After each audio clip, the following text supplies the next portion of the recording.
A think tank in the UK says too many kids are what's making the planet worse. In many black communities, for every child actually born, 3 others are aborted, more than double the rate among whites. Some say abortion is the #1 killer in the black community. African Americans here in this country are the only ethnic group in any place on the globe that's not replacing themselves.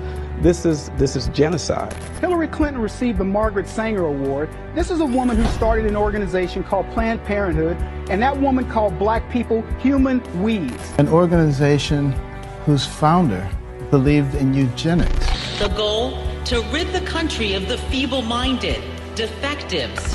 States in the United States refusing to compensate victims who were forcibly sterilized because they were deemed unfit to reproduce. If they could keep certain segments of the population from reproducing, that all of the world's problems would disappear. And so we have spent the past few weeks calling and emailing politicians in California, and the silence has been astonishing.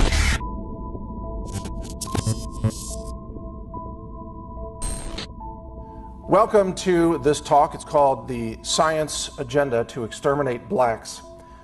This is a fact-based presentation, but it is not politically correct in the status quo halls of science and medicine because they don't want this talked about. And they especially don't want it talked about by a white scientist. And I'll give you a little bit of information about my background soon so you understand where I'm coming from and why I'm taking the steps to go public with this information. The truth is there is a concerted, organized, long-standing effort to eliminate African Americans from the human gene pool. Not just African Americans, by the way, but Africans. This is happening right now. You are being subjected to it. It's happening through multiple vectors of science, medicine, and food that I will detail here in this talk. And it's all being done covertly. So almost no one is aware of this. The entire mainstream media refuses to acknowledge this. The scientific community will say that none of this is true. And yet if you look at the facts that I'm going to share with you and the history that's undeniable, you will see there is a concerted, organized effort to eliminate blacks, i.e. African Americans. I'm going to use those terms interchangeably just for brevity here. But there is an effort to eliminate those people from the human gene pool. My background, just so you know, my name is Mike Adams. I'm known as the Health Ranger. I am a lab science director. I founded and built a world-class analytical laboratory from scratch. It is ISO accredited. It's recognized around the world for analytical science of heavy metals, and food contamination, environmental contamination, and so on. We've done volunteer work, testing over 600 samples of the U.S. water supply, and we've also volunteered our lab efforts to Native American tribes who have been impacted by the EPA's poisoning of their rivers. So, by the way, it's not just blacks that are trying to be eliminated by the status quo. It's also Native Americans and other minority groups that are routinely targeted by not just the EPA, but other groups that we'll talk about here. I do want you to know that because I am an outspoken science whistleblower, that I am maliciously attacked, defamed, lied about. I am targeted for intimidation tactics. They try to silence my words. They try to make sure that you can't hear this talk. I've been death threatened. I've been stalked. I have to live a lifestyle of extreme secrecy. And I'm armed 24/7, including right now. And this is what it takes in our world today to tell the truth about science and medicine, especially when you are uncovering a mass agenda of genocide and eugenics, which is very prevalent through our systems of science and medicine today.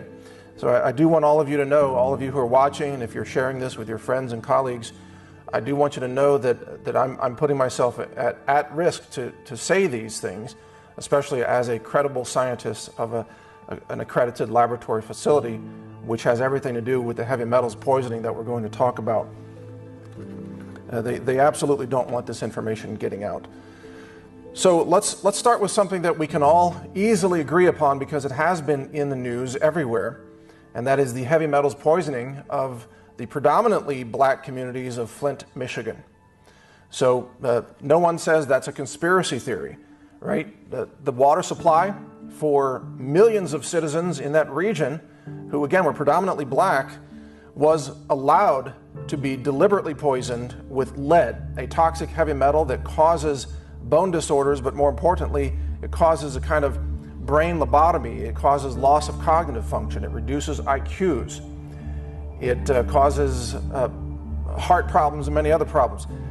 This was deliberately allowed to poison the water supply of Flint, Michigan, knowing that that water supply served minority communities. And in fact, this was so deliberate and it was so criminal that the Attorney General of Michigan has so far filed at least 43 criminal charges against predominantly scientists and bureaucrats who ran teams of scientists, water quality experts, and so on, many of whom have been charged with felony crimes. Now, water quality officials in Flint, Michigan were tasked with testing the water and making sure that it was, clean or safe to drink. And yet, every time they showed lead in the water, they covered it up. They ditched that sample, they deleted it from the spreadsheet, they replaced it with another sample from some other source. They committed massive scientific fraud, and they did this deliberately to cover up the fact that the African American population of Flint, Michigan, or Detroit, greater Detroit, was being systematically poisoned. And this was going on year after year. And it could be going on now in other cities across the country. What we have found in our testing is that about 6.9% of the municipal water in America is poisoned with heavy metals. We've published those numbers at naturalsciencejournal.org in a science paper that shows you the actual data. It turns out that those areas that are most affected by these toxic heavy metals tend to be those with a predominantly larger population of African Americans. So it's the minority communities that are being impacted more so than, let's say, rich white communities.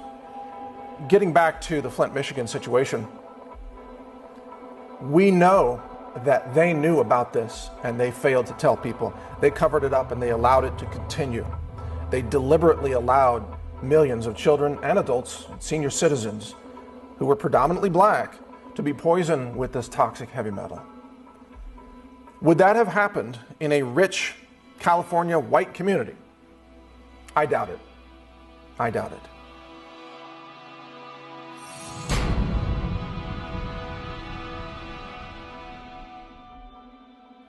In 2007, Chicago convened a breast cancer task force to try to figure out why so many black men and women were dying of cancer. For black women, it's mostly breast cancer. For black men, it's mostly prostate cancer. And across the cancer industry, every doctor will tell you that cancers are known to be far more severe in African American patients than, let's say, Caucasian patients. But they don't understand why. And I'll tell you why. It's a very simple reason. It has everything to do with melanin in the skin. If you have darker skin pigmentation, because your ancestors came from a region closer to the equator, where sun exposure is more intense. And so the melanin in the skin is designed to block UV radiation. It's a built-in sunscreen. It's actually a feature.